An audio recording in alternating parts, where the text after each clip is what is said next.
Welcome to Football Game Plan's FCS Kickoff, presented by the Connecticut School of Broadcasting. I'm Emory Hunt, the czar of the playbook, and the 2017 college football season is rapidly approaching, and we are here to get you ready for the season as we preview the Ohio Valley Conference.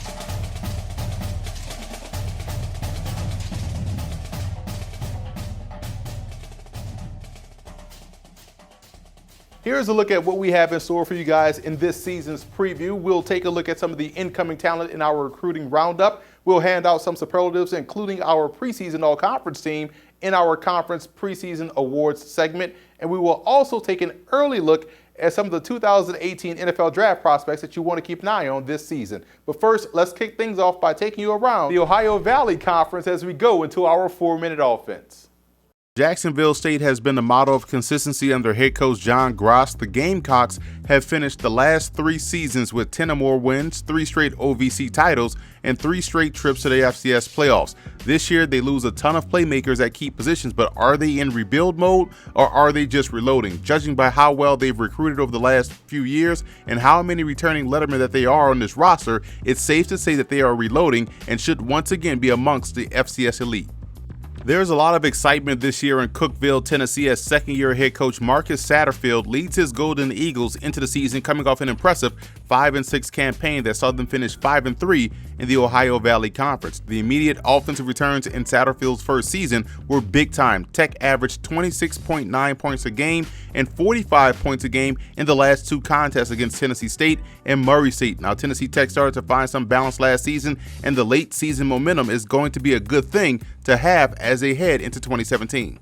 The Austin Peay Governors finished 2016 with an 0-11 record under new head coach Will Healy, but what's unique about last year's team was that they played a ton of freshmen last year, and it was about as you'd expect it to go when you're playing that many freshmen. However, this young group is now experienced, and coupled with one of the top recruiting classes in the FCS, Coach Healy hopes the youth movement of 2016 pays dividends this season. The Governors do have a lot of talent currently and coming into the program and will be vastly improved in 2017.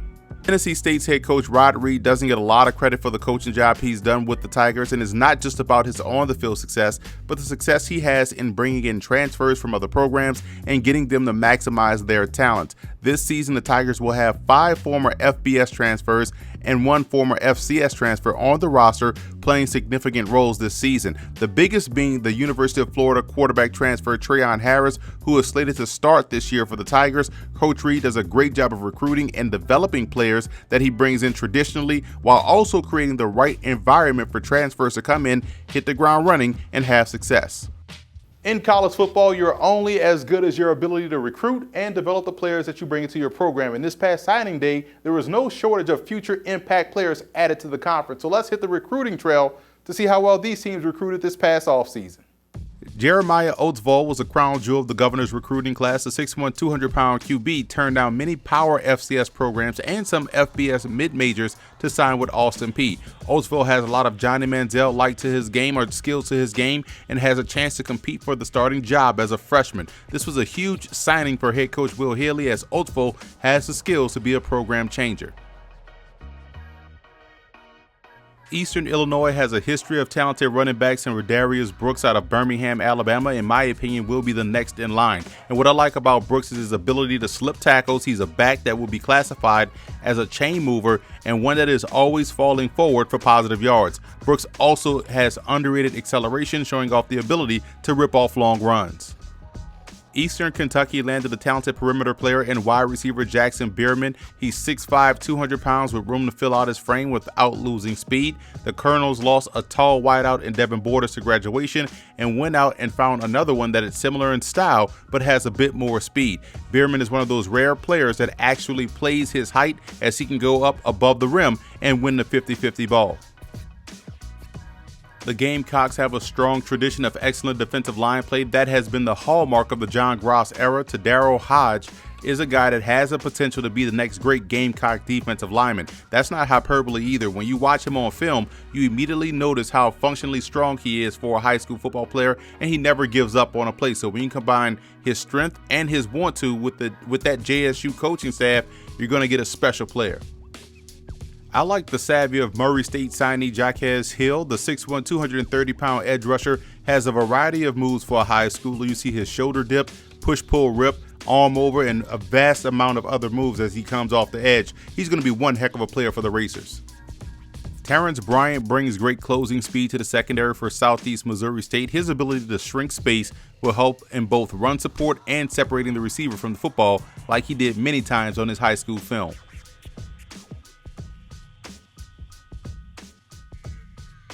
Ray Coggins from Winston Central High School in Lebanon, Tennessee is a combo safety that has really good ball skills. And I like how he consistently takes really good angles to the receiver and to the ball carrier. Coggins flies up in run support and is a sure tackler in space.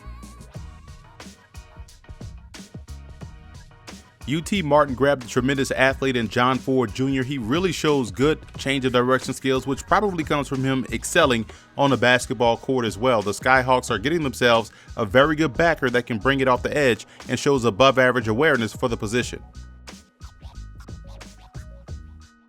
Keep an eye on Octavian Williams as he goes to Tennessee Tech. He's a 6'7", 330-pound offensive lineman that has really good footwork for a guy his size. He can play either tackle spot and shows the ability to get out and around on running plays. I think coaches will like how he finishes blocks and competes hard each and every play.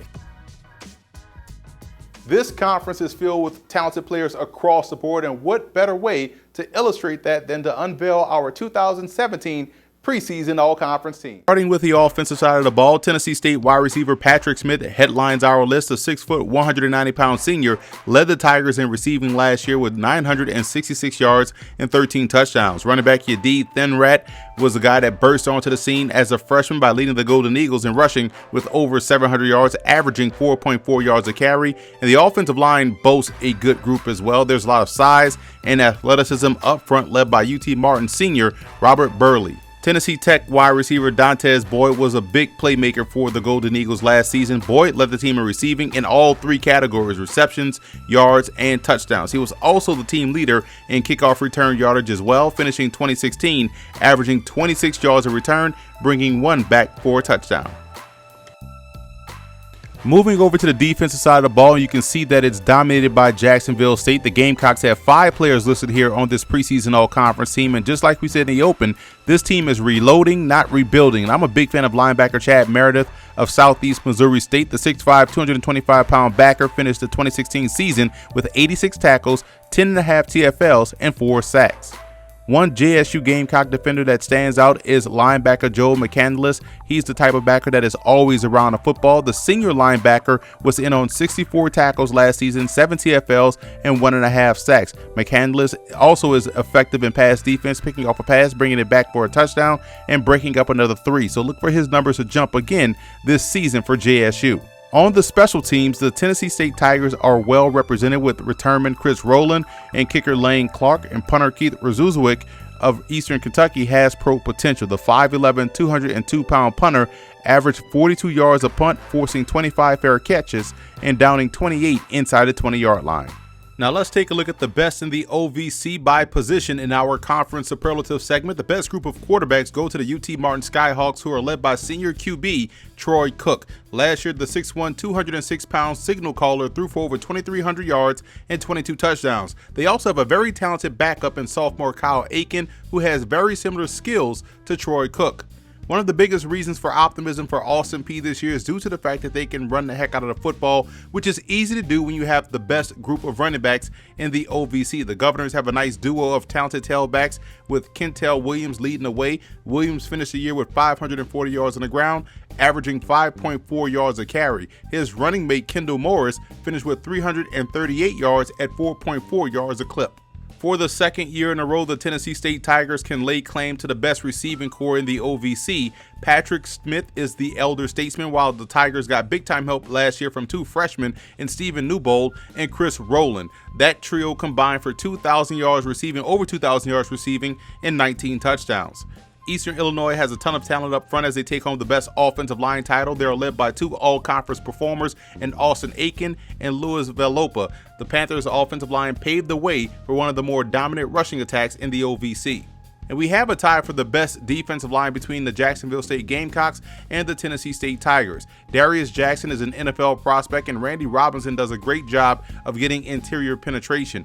This is a group that rotates a ton of players and has quality depth, which is why they're so consistently good. The Tigers have one of the best pass rushers in the FCS, and Ebenezer Ogundeko, who only played 8 games last year but still was an impactful player. And they're also really strong along the defensive interior with Michael Perry III and Terrence Summers, and also athletic on the edge with Latrell Lee and Marvin Maddox.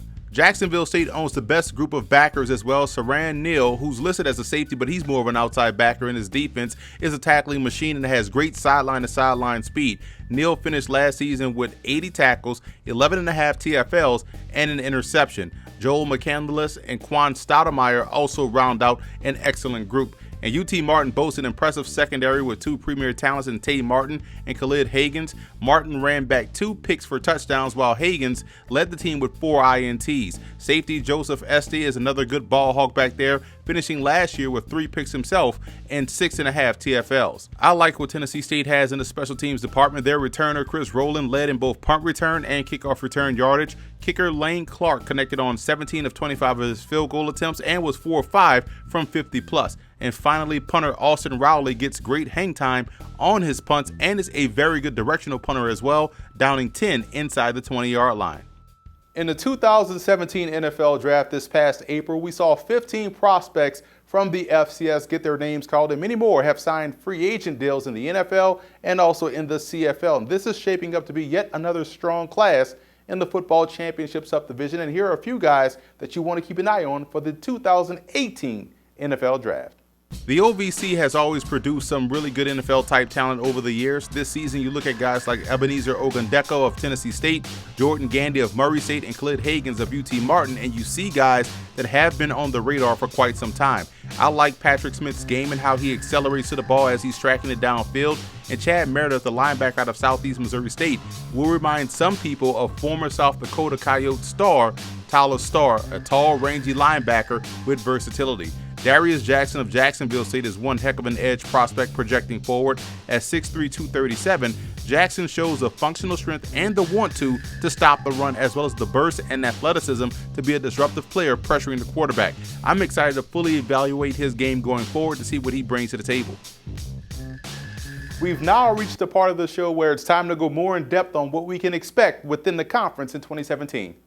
Austin Peay is looking for its first win in 2 seasons, and if they want that to happen this year, they'll have to be vastly improved on the defensive side of the ball. Like where their offense is headed, and they have the best running back group in the conference, some solid receivers and tight ends, and an underrated quarterback room, quite honestly. Again, they'll be fine offensively, but will their defense take the biggest step forward in 2017 is still the biggest question. Eastern Kentucky enters the season with questions of their own, mostly on the offensive side of the ball. They will have to find a quarterback, and their leading receiver, Devin Borders, has graduated. Getting back to basics is always the way to go, in my opinion, so look for head coach Mark Elder in his second season to lean more on the run the ball and play good defense approach. The Colonels will be in a lot of close games, as they do have a solid special teams unit to go along with the ability to run the ball and a solid defense. But I think overall they're about a year away from really making some noise.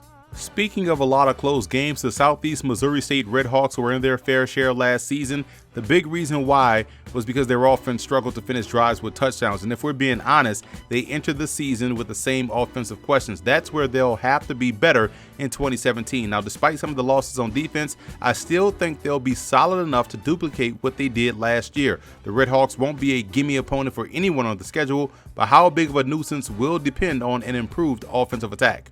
Will it be addition by continuity for the Murray State Racers? Defensively, they weren't good last season, to put it nicely, but they do return virtually everyone from that defense. So the hope is that continuity within the scheme and with the players around you will lead to better results. I tend to agree with that sentiment. Offensively, I think they won't take that big of a step back replacing quarterback KD Humphries, despite him being extremely talented. The Racers already have that continuity along the offensive line and at the skill positions. How quickly the new quarterback, whoever that guy ends up being, will determine how much of a factor Murray State can be in the OVC. Tennessee Tech will be very tough this season because of their defense and special teams. Second-year head coach Marcus Satterfield has done a solid job so far in setting up the expectations with the Golden Eagle squad, and will have to draw on his level of expertise on offense to make sure they hit the ground running, as they are replacing 7 starters on that side of the ball. The good part is that they do have some good pieces to work with, like running back Yadi Thangrat and wide receiver Dontez Boyd, and we'll get a really good look at this Eagle squad in the first 2 weeks of the season, as they have 2 huge FCS out-of-conference matchups between Western Illinois and Kennesaw State. Keep an eye on Eastern Illinois this season. Last year's late season collapse wasn't because of a lack of talent. It was mainly due to the fact that they lost their starting quarterback Mitch Kimball. Now he's back in the fold and behind the best offensive line in the OVC, and looking to pick up right where he left off. Despite losing running back Devin Church, I think the Panthers will be just fine in the backfield. It may actually open up their offense just a bit. They'll be solid on defense like they were in 2016. Now what will have to happen is that they must find a better way to generate turnovers, and offensively they have to be better inside the red zone if they want to punch their ticket to the FCS playoffs. Jacksonville State looks to be one of the better teams in the FCS this season. Running back Rock Thomas will once again be the bell cow back, and may see his numbers increase now that they don't have quarterback Eli Jenkins back there anymore. Speaking of the quarterback position, that's their biggest question heading into the season. Can they get consistency from that spot? Will be what to watch for all season long. Now defensively, they may have the best in the conference and will win their fair share of games because of it. They open up against Chattanooga before traveling to Atlanta to take on Georgia Tech, which could get very interesting if you're a Gamecocks fan. UT Martin is one of the more solid football teams in the Ohio Valley Conference, and I'm a big fan of how they play defense. It's nonstop pressure from both the rush and also in the secondary. In that secondary, they take a lot of chances back there, and they're able to capitalize by picking off the football. Offensively, quarterback Troy Cook is as tough as nails and does a great job of keeping the offense on schedule. So look for more of the same this year from the Skyhawks, and with much more of a favorable schedule, I think UT Martin can find themselves flying into the playoffs in 2017. Tennessee State, in my opinion, has a complete squad. They look to be one of the more stronger and dangerous teams in the FCS. Where they'll succeed this year is on the defensive side of the ball. They suffered a lot of injuries last year to key players like Ebenezer Ogundeko, and now they have all those guys back healthy and ready to go. Also, you add in quarterback transfer Treon Harris out of Florida to go along with the best receiving core in the conference, behind a very talented, always talented offensive line with a strong running game. It is not hard to be excited about the 2017 Tiger season. Their opening contest against Georgia State could be an upset in the making. Be sure to follow us on all of our social media accounts, and if you want to check out our other FCS season previews, visit our website at footballgameplan.com/FCS Kickoff. Also on iTunes, subscribe to Football Game Plan Podcast, where you can find our FCS Opening Drive podcast.